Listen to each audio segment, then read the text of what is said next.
बहुत बहुत स्वागत है आपका मेरे चैनल पर। आपका मैं बहुत हार्दिक अभिनंदन करती हूँ। तो आज हम सॉल्व करेंगे पेपर राजस्थान सेट का, जो कि 26 मार्च 2023 को अभी हाल ही में हुआ था। तो चलिए हम स्टार्ट करते हैं। इसके पहले के सारे प्रश्न जीएस के जीके थे। अब यहाँ पे प्रश्न 51 से आपका हिंदी का पहला प्रश्न चलेगा। हिंदी साहित्य का दूसरा इतिहास के इतिहासकार कौन है? तो बहुत अच्छा प्रश्न था। इसका उत्तर आपका पहला ही सही है, बच्चन सिंह इसके लेखक हैं। अगला प्रश्न हम देखते हैं। तुलसीदास की अंतिम रचना कौन सी है? तो तुलसीदास की अंतिम रचना कवितावली है। अगला प्रश्न हम देखते हैं। भाषा बोली न जानही जिनके कुल के दास पंक्ति के कवि कौन है? तो ये पंक्तियों के रचनाकार हैं केशवदास। इसका उत्तर केशवदास हो जाएगा। अगला प्रश्न हम देखते हैं। बाल की खाल निकालने वाले वकीलों की थैली गर्म कर उन्होंने अदालत से उस झोपड़ी पर अपना कब्जा कर लिया, विधवा को वहां से निकाल दिया गया। पंक्ति किस कहानी की है? तो ये आपकी यूजीसी नेट में भी लगी हुई है। तो ये कहानी आपकी है एक टोकरी भर मिट्टी, जो कि माधवराव सप्रे की है। अगला प्रश्न हम देखते हैं। क्वेश्चन नंबर 55 है। किस कवि ने संस्कृत को कूप जल और भाखा को बहता नीर कहा है? तो कबीरदास ने कहा है संस्कृत को कूप जल और भाखा को बहता नीर कहा है। अगला प्रश्न हम देखते हैं। अगर इस्लाम नहीं आया होता, बहुत फेमस पंक्तियां हैं ये। अगर इस्लाम नहीं आया होता तो भी इस साहित्य का 12 आना वैसा ही होता जैसा आज है, किस आलोचक ने कहा है?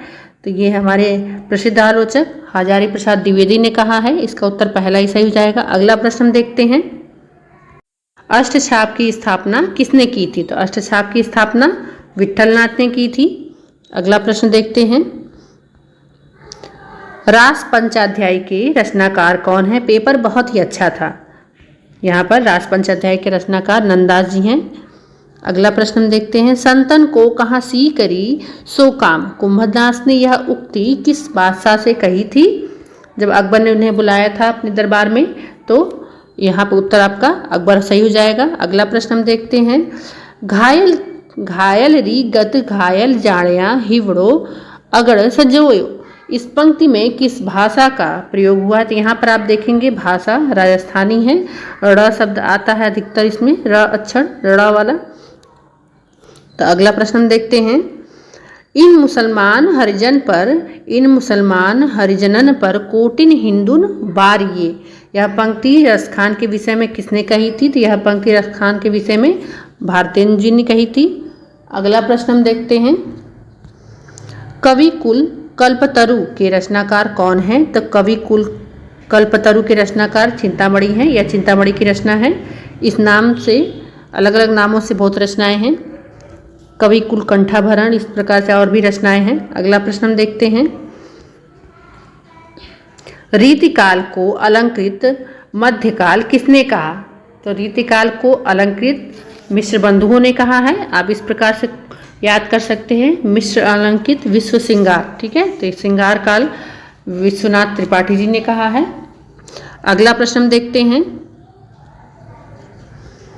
दशानन की नाभि में अमृत था, यहाँ दशानन में कौन सा समास है? तो दशानन एक विशेष व्यक्ति के लिए प्रयोग हुआ है। तो यहाँ पर इसका अर्थ रावण हुआ, अर्थात बहुव्रीहि समास इसमें है। अगला प्रश्न हम देखते हैं। अल्प प्राण तालव्य ध्वनि है। इनमें से हमें बताना है अल्प प्राण तालव्य ध्वनि कौन सी है? तो इसका उत्तर आपका ज सही जाएगा, अर्थात सी वाला। अगला प्रश्न हम देखते हैं। छत्तीसगढ़ी हिंदी किस उपभाषा से संबंधित है? तो छत्तीसगढ़ी हिंदी आपकी पूर्वी अर्थात पूर्वोत्तर राज्य में आता है, तो पूर्वी हिंदी से संबंधित है ये। अगला प्रश्न हम देखते हैं। केशव को कठिन काव्य का प्रेत किसने कहा है? तो केशव को कठिन काव्य का प्रेत रामचंद्र शुक्ल जी ने कहा है। अगला प्रश्न हम देखते हैं। नई कविता के प्रतिमान के लेखक कौन हैं? तो नई कविता के प्रतिमान के लेखक हैं आपके, तो इसके लेखक हैं लक्ष्मीकांत वर्मा जी। आप यहाँ सोच रहे होंगे कि कविता के नए प्रतिमान एक प्रश्न है, अर्थात एक पुस्तक है, उसके लेखक है नामवर सिंह। तो यहाँ पर इसका उत्तर सी सही हो जाएगा। कविता के नए प्रतिमान नामवर सिंह का है। इस पे हिंदी साहित्य अकादमी पुरस्कार प्राप्त हुआ है। हिंदी का पहला समाचार पत्र कहाँ से प्रकाशित हुआ है? तो हिंदी का पहला समाचार पत्र कलकत्ता से प्रकाशित हुआ था, जो कि साप्ताहिक था। इसका नाम उद्दंड मार्तंड था। अगला प्रश्न देखते हैं हम। श्रीधर पाठक किस धारा के कवि थे? तो ये स्वच्छंदतावाद जो धारा थी उसके कवि थे ये। अगला प्रश्न था मेरे नगपति मेरे विशाल किसकी पंक्ति है ये? तो ये दिनकर की पंक्तियां हैं। अगला प्रश्न हम देखते हैं। जहां कारण के अभाव में कार्य का वर्णन किया जाए वहां कौन होता है? तो वहां पे विभावना अलंकार होता है। अगला प्रश्न हम देखते हैं। निम्नलिखित में से कौन सा लक्षणा शब्द शक्ति का लक्षण नहीं है? तो यहाँ इसका उत्तर हो जाएगा आपका झलक, व्यंग्यार्थ की झलक, इसमें इसका लक्षण नहीं है। अगला प्रश्न हम देखते हैं। जहाँ लक्ष्मी कैद है कहानी के लेखक कौन है? बहुत ही बेहतरीन कहानी है ये और इसके लेखक हैं राजेंद्र यादव जी। अगला प्रश्न हम देखते हैं। ओज गुड़ का कौन सा लक्षण नहीं है, मतलब लक्षण सही है? तो यहाँ पे ओज गुड़ का कौन सा लक्षण यहाँ पे सही है? तो कड़ कटु शब्दों का प्रयोग, ठीक है। इन्हीं शब्दों का इसमें प्रयोग होता है क्योंकि आप देखेंगे वीरता की बातें होती हैं तो ऐसे कड़ों को कटु लगने वाले वचन इसमें बोले जाते हैं। तो यहाँ पे उत्तर आपका तीसरा सही हो जाएगा। अगला प्रश्न हम देख लेते हैं। आग का दरिया किसकी रचना है? तो आग की दरिया रचना है कुर्तुल एंड हैदर की, ठीक है। कुर्तुल एंड हैदर की रचना है ये। इस प्रकार से आप इसको याद कर सकते हैं। अगला प्रश्न हम देखते हैं। विभानुभाव संचारी संयोग आदर्श निष्पत्ति, भरत मुनि के इस कथन के अंतर्गत निष्पत्ति का भट्टलोलट के मत में क्या अर्थ है? तो यहाँ पे क्या अर्थ है? भट्टलोलट का मत है उत्पत्तिवाद। आप पढ़े होंगे इसको रस निष्पत्ति में, तो भट्टलोलट का उत्पत्तिवाद है, शंकु का अनुमति है। अगला हम देख लेते हैं प्रश्न। माटी की मूर्तें किसकी रचना है? तो माटी की मूर्ति रामवृक्ष बेनीपुरी की रचना है। इसमें कुल 12 रेखा चित्र हैं। अगला है इसमें आदिकाल को बीजोपन काल किसने दिया था? तो आदिकाल को बीजोपन काल नाम दिया था महावीर प्रसाद द्विवेदी ने। राहुल सांस्कृतिया ने सिद्ध सामंत काल कहा था। अगला हम देख लेते हैं प्रश्न। अष्टछाप के कवियों में नहीं है, तो इसमें बताना है कौन सा अष्टछाप कवि इसमें से नहीं है। तो यहाँ पर आप देख लेते हैं, इसका सही उत्तर हो जाएगा हित हरि वंश, ठीक है। ये तीनों कवि इसमें थे। अगला प्रश्न हम देखते हैं। कवि कुछ ऐसी तान सुनाओ जिससे उतल फुतल मच जाए। तो यह पंक्तियां हमारे महान कवि बालकृष्ण शर्मा नवीन जी की हैं। अगला प्रश्न देखते हैं हम। तीसरा सप्तक का प्रकाशन वर्ष, बहुत ही बेहतरीन प्रश्न। इसका प्रकाशन वर्ष है 1959। अगला प्रश्न हम देखते हैं अब।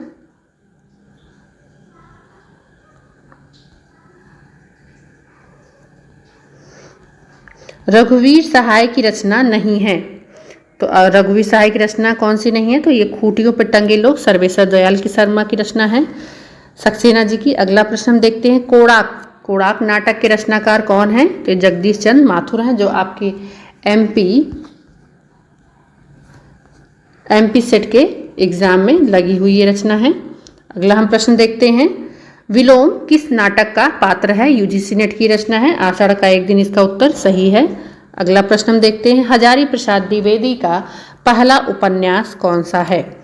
ठीक है, इनके उपन्यासों को याद करने का एक तरीका मैं आपको यहाँ बता देती हूँ। बचपन, ठीक है, बचपन। अगर आपको 4 उपन्यासों के नाम है तो कमेंट के माध्यम से उत्तर दें कि 4 उपन्यासों के नाम इसमें से क्या होंगे। तो यहाँ पे पहला उपन्यास है ये इनका बाणभट्ट की आत्मकथा। अगला प्रश्न हम देखते हैं। शिवपालगंज गांव किस उपन्यास की कथा भूमि है? ये बार बार पूछा जाने वाला प्रश्न है, लगभग हर एग्जाम में ये जरूर आता है। तो ये राग दरबारी का ये गांव है। इनमें मृदुला गर्ग का उपन्यास नहीं है, ठीक, तो इसमें बताना है। तो इसमें जिंदगी नामा कृष्णा सोबती की है, बाकी तीनों उन्हीं की उपन्यास हैं। शिरीष के फूल के निबंधकार कौन है? तो हजारी प्रसाद द्विवेदी हैं शिरीष के फूल के निबंधकार। राजस्थान के आपके टीजीटी पीजीटी में ये प्रश्न आया हुआ है। अगला प्रश्न हम देख लेते हैं। प्रकाशन वर्ष के अनुसार सही क्रम कौन सा है? तो यहाँ पर आप देखेंगे डी वाला क्रम सही है। मैला आंचल, झूठा सच, राग दरबारी और तमस। अगला प्रश्न हम देख लेते हैं। मुक्ति पर्व के उपन्यासकार कौन है? तो मुक्ति पर्व के उपन्यासकार मोहनदास नैमिषारण्य हैं। अगला प्रश्न हम देख लेते हैं। हीरा डोम द्वारा लिखित अछूत की शिकायत शीर्षक कविता जो सरस्वती पत्रिका में छपी थी किस भाषा और बोली में लिखी गई थी? तो यह भोजपुरी में लिखी गई थी। अगला प्रश्न देखते हैं। दलित साहित्य का सौंदर्य शास्त्र, बहुत ही बढ़िया प्रश्न है और इसके रचनाकार ओम प्रकाश वाल्मीकि हैं। अगला प्रश्न है आपका बुद्ध, बारूद और पहाड़। ठीक, यात्रा वृत्तांत के लेखक कौन हैं? तो इसके लेखक हैं आपकी मधु कांकरिया जी। अभी इनका हाल ही में नाम बहुत फेमस हुआ था, किस लिए हुआ था आप कमेंट के माध्यम से जरूर उत्तर दीजिएगा। शेखर एक जीवनी कौन सी साहित्यिक विधा है? तो शेखर एक जीवनी मनोविश्लेषणात्मक उपन्यास है। ठीक, फ्रायड के मूल्यों पर आधारित है ये। रांगे राघव द्वारा लिखित रिपोर्तार्ज कौन सा है? तो तूफानों के बीच रांगे राघव का रिपोर्तार्ज है। एक साहित्यिक की डायरी के लेखक कौन है? तो एक साहित्यिक के डायरी के लेखक आपके यूजीसी नेट में लगी रचना है मुक्तिबोध है। निम्नलिखित में से प्रवासी साहित्यकार कौन सा है? तो प्रवासी साहित्यकार कौन सा है इसमें? यहाँ पर आप देखेंगे ये दोनों प्रवासी साहित्यकार हैं, अर्थात दूसरे देश में वास करने वाले। तो इन प्रश्न पे आप चैलेंज कर सकते हैं। अगला प्रश्न देखते हैं। समास बहुलता, द्वित्व, रेफ एवं ट वर्णों का बाहुल्य किस गुणयुक्त रचना में होता है? तो यह ओज गुण में होता है। अगला प्रश्न हम देखते हैं। काव्य में बिंब का कार्य क्या होता है? तो काव्य में बिंब का कार्य सभी होता है। इसमें से देखेंगे आप काव्यार्थ का पूर्णतः स्पष्ट होता है। प्रतीकों के माध्यम से भाव को संप्रेषित एवं उत्तेजित करना होता है ध्वनि बिंब के माध्यम से। और वस्तु बिंब जब आता है तो वस्तु या घटना को प्रत्यक्ष करना होता है। तो इस प्रकार से सभी सही है। अगला प्रश्न देखते हैं। क्रोचे ने सहजानुभूति का संबंध किस वाद से स्थापित किया है? तो क्रोचे का बहुत फेमस सिद्धांत है अभिव्यंजनावाद। ये उत्तर आपका सही है। अगला प्रश्न है। छम छम छम छम मेघ बरसते हैं सावन के, छम छम छम गिरती बूंदें तरुओं से छन के। इन काव्य पंक्तियों में कौन सा बिंब है? तो श्रव्य बिंब है। अगला प्रश्न है। द सेक्रेड वुड के लेखक कौन है, अर्थात ये किसकी रचना है? तो ये टी.एस. इलियट की रचना है ये। अगला प्रश्न हम देखते हैं। फोर्ट विलियम कॉलेज के सबसे पहले प्रिंसिपल कौन थे? तो जॉन गिलक्राइस्ट इसके पहले प्रिंसिपल थे। अगला प्रश्न है आपका। वक्रोक्ति संप्रदाय के प्रवर्तक कौन है? तो आचार्य कुंतक जो हैं इसके प्रवर्तक हैं और ये इनकी रचना है। अगला प्रश्न हम देखते हैं। रांगे राघव का कौन सा उपन्यास जीवनी परक उपन्यास है? तो लोई का ताना जो कबीर के ऊपर आधारित थी और बहुत बेहतरीन ये उपन्यास है उनका। मित्रों वीडियो अच्छा लगे तो एक लाइक जरूर करें। अगर आप चैनल पर नए हैं तो जरूर इसको सब्सक्राइब करें। आगे बढ़ते हैं हम। जीवनी परक उपन्यास इसमें से कौन सा नहीं है? ठीक, तो यहाँ पे मुर्दों का टीला उसका उत्तर सही है। खंजन नयन सूरदास पे है। देवकी का बेटा है। फिर मानस का हंस भी है तुलसीदास पर। इस प्रकार से अगला प्रश्न देखते हैं। आंखों की दहलीज के रचनाकार कौन है? तो इसके रचनाकार मेहरुन्निसा परवेज हैं। अगला प्रश्न हम देखते हैं। कालक्रम के अनुसार सही क्रम कौन सा है? तो पहला ही कालक्रम सही है, मतलब एक तरह से इनका जीवन जन्म मृत्यु वर्ष हजारी प्रसाद द्विवेदी हैं, विवेकी राय, फिर नामवर सिंह और कुबेरनाथ राय। अगला प्रश्न हम देखते हैं। निम्नलिखित में से कौन सी रचना आत्मकथा नहीं है? तो इसमें कौन सी रचना आत्मकथा नहीं है? तो यहाँ पे आप देखेंगे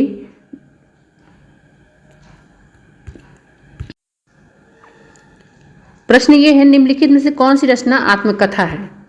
तो यहाँ पे आत्मकथा आपकी है आफुदरी जो रमणिका जी की रचना है और रमणिका गुप्ता जी की, जो आपके यूजीसी नेट के सिलेबस में लगी हुई है और बहुत ही बेहतरीन ये आत्मकथा है। इसे आप जरूर पढ़ें। संस्कृति के 4 अध्याय आपका आलोचनात्मक निबंध है। आवारा मसीहा जीवनी है और प्रेमचंद घर में ये भी जीवनी है। आगे बढ़ते हैं हम। यह पुस्तक मेरी है और वह तुम्हारी। वाक्य में यह और वह कौन सी व्याकरणगत इकाइयां हैं? ए, यह और वह दोनों ही सर्वनाम हैं। बी, यह सार्वनामिक विशेषण है और वह संकेतवाचक निश्चयवाचक सर्वनाम है। सी, यह गुणवाचक विशेषण है और यह संबंधवाचक सर्वनाम है। यह और वह दोनों ही विशेषण है, तो इसमें आपका बी सही हो जाएगा, यह सर्वनामिक विशेषण है। अगला हम देखते हैं, संविधान की अष्टम सूची में नेपाली, मणिपुरी, कोंकणी भाषाएं किस सन में जोड़ी गई? तो आपका 1992 में जो संशोधन हुआ था उसी में जोड़ी गई थी। अगला प्रश्न देखते हैं, कौन से कवि रीति मुक्त कवि नहीं है? तो यहाँ पे आप देखेंगे बोधा, आलम ठाकुर और द्विजदेव तीनों क्या हैं? रीति मुक्त कवि हैं और भिखारी दास नहीं हैं। अगला प्रश्न है, आचार्य रामचंद्र शुक्ल ने प्रेमाख्यान परंपरा का पहला कवि किसे माना है? तो इन्होंने कुदवन को माना है। अगला प्रश्न देखेंगे, पद्मावत में सांसारिकता की ओर ले जाने वाली बुद्धि का प्रतीक मात्र क्या है? तो यहाँ पे नागमती क्या थी? सांसारिकता की ओर ले जाने वाली बुद्धि का प्रतीक थी। अगला देखेंगे हम प्रश्न, वाक्यम रसात्मक काव्यम की उक्ति किन आचार्य की है? तो यह उक्ति विश्वनाथ की है जो कि साहित्य दर्पण से ली गई है। अगला प्रश्न देखेंगे, प्रेमचंद द्वारा रचित महाजनी सभ्यता साहित्य की कौन सी विधा है? तो यह क्या है? इनका निबंध है। अगला प्रश्न, जनजाति केंद्रित उपन्यास नहीं है। जनजाति केंद्रित उपन्यास नरक कुंड में वास जगदीश चंद्र माथुर की धरती धन्ना अपना का दूसरा भाग है ये। अगला प्रश्न देखते हैं, रामवृक्ष बेनीपुरी के गेहूं और गुलाब निबंध में गुलाब किसका प्रतीक है? तो गुलाब कला का प्रतीक है। अगला प्रश्न है, आचार्य रामचंद्र शुक्ल के अनुसार हिंदी की प्रथम कहानी कौन सी है? तो उन्होंने इंदुमती जो किशोरी लाल गोस्वामी द्वारा रचित थी उसको माना है। किस कहानी में भूख और ठंड के कारण दम तोड़ते गरीब बच्चे का मार्मिक वर्णन हुआ है? तो अपना अपना भाग्य में जो कि जैनेन द्वारा रचित है। 10 वर्ष का बच्चा रहता है जो नैनीताल चला जाता है। रामचरितमानस के उत्तरकांड में किसने किससे 7 प्रश्न किए थे? गरुड़ जी ने काकभूषुंडी से प्रश्न किया था। अगला प्रश्न देखते हैं, जयशंकर प्रसाद के किस नाटक में उपनिषद काल का वर्णन अर्थात चित्रण हुआ है? तो जन्मेजय के नागयज्ञ में हुआ है। अगला प्रश्न है आपका, अंजलि और श्रीपद उपेन्द्रनाथ अस के किस नाटक के पात्र हैं? तो अंजू दीदी के ये पात्र हैं। अगला प्रश्न देखते हैं आपका, वही धन्य जो मानमयी प्रणय के बाहु वलय में खींची नहीं विक्रम तरंग पर चढ़ी हुई आती है। ये पंक्ति किस रचना की है? तो यह उर्वशी की है। निम्नलिखित में से कौन सा भाषा का अभिलक्षण नहीं है? तो यह भाषा का अभिलक्षण पौराणिकता नहीं है, यादृच्छिकता होती है, अनुकरण भी होता है, परिवर्तनशील भाषा होती ही होती है। आगे देखते हैं हम, भाषा यादृच्छिक ध्वनि प्रतीकों की व्यवस्था है। तो यह कथन किसका है? तो यह भोलानाथ तिवारी का है, उनकी व्याकरण की पुस्तक से। इनमें अर्थ परिवर्तन की दिशा कौन सी है? तो ये सभी अर्थ परिवर्तन की दिशा है। आप अगर अर्थ विज्ञान पढ़े होंगे, भाषा अर्थ विज्ञान, तो ये सभी अर्थ परिवर्तन में आते हैं। अर्थ देश, अर्थ विस्तार और अर्थ संकोच। अगला प्रश्न देखते हैं, उत्क्षिप्त व्यंजन कौन सा है? तो यहाँ पे उत्क्षिप्त व्यंजन आपका जो है उत्क्षिप्त व्यंजन है। बी उत्तर आपका सही हो जाएगा। अगला प्रश्न है, दंत्योष्ठ व्यंजन कौन सा है? तो दंत्योष्ठ व्यंजन आपका फ और ब है। अगला प्रश्न है, डॉक्टर भोलानाथ तिवारी के अनुसार रचना के आधार पर वाक्य के कितने भेद हैं? तो वाक्य के कुल 4 भेद हैं। अगला प्रश्न है आपका, वह आया होगा, यह वाक्य का कौन सा प्रकार है? तो इसमें संदेह है, निश्चित नहीं है कि वो आया है। किस ग्रंथ में रीति सिद्धांत की स्थापना की गई है? तो किस ग्रंथ में स्थापना की गई है? तो काव्यालंकार सूत्र वित्री में स्थापना की गई है। अगला प्रश्न देखते हैं, रस गंगाधर के जनक अर्थात रचनाकार कौन है? तो रस गंगाधर जो रचनाकार है पुस्तक है तो पंडित राज जगन्नाथ जी की है, 17वीं शताब्दी इनका समय है। अगला प्रश्न है काव्य शोभाकरान धर्मान अलंकारान पृच्छते। अलंकार की यह परिभाषा किसने दी थी? तो यह दंडी जी ने दी है। निम्नलिखित में से कौन सी रचना व्रजभाषा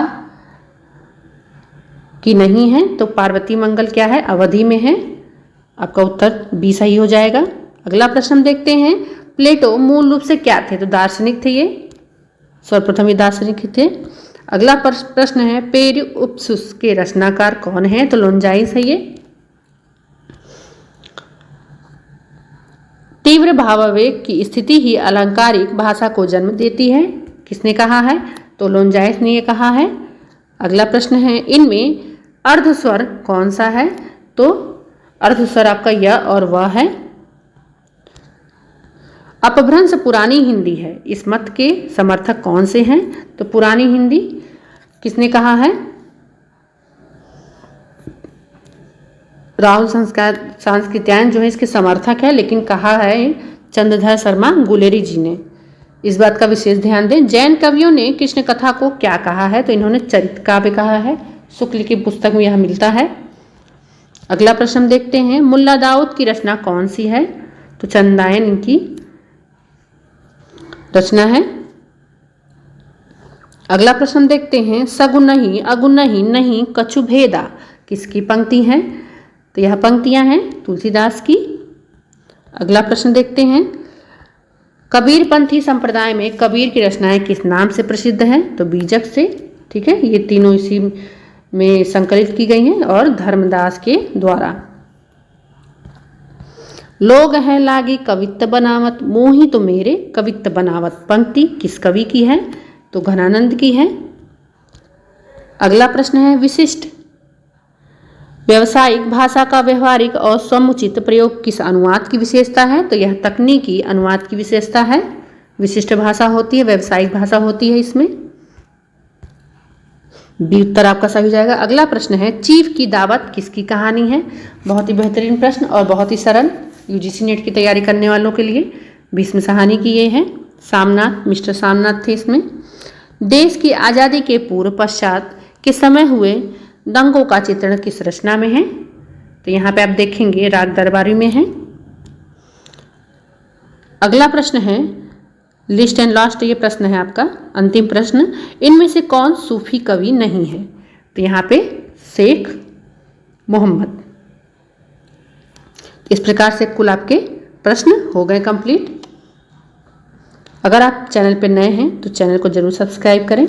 ऐसे ही सभी एग्जामों के सॉल्व पेपर के लिए जरूर चैनल को सब्सक्राइब करें, एक लाइक करें और कमेंट के माध्यम से आप जरूर उत्तर दें प्रश्नों के। धन्यवाद।